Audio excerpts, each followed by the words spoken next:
ኢብራሂም ትራኦሬን ከስልጣን ለማስወገድ ከቻሉም ለመግደል ከ20 ጊዜ በላይ ሙከራ አድርገዋል።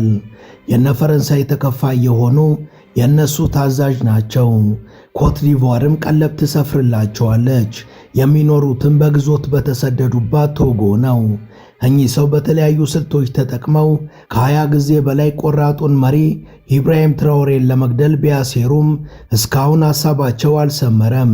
እነ ፈረንሳይም ተስፋ ሳይቆርጡ ረብጣ ቢሊዮን ፍራንኮችን በኮት ዲቯር በኩል ይልኩላቸዋል።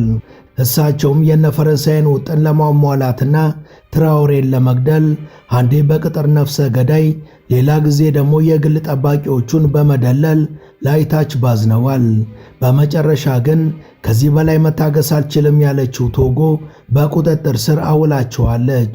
ሊበታትኗት ደጋግመው ለጣሯት ለቡርኪና ፋሶም አሳልፋ ሰጥታቸዋለች።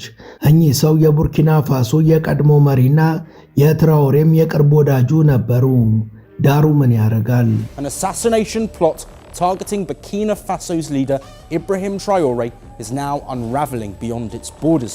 The former president, accused of being the mastermind of the attack, has been arrested and extradited from Togo.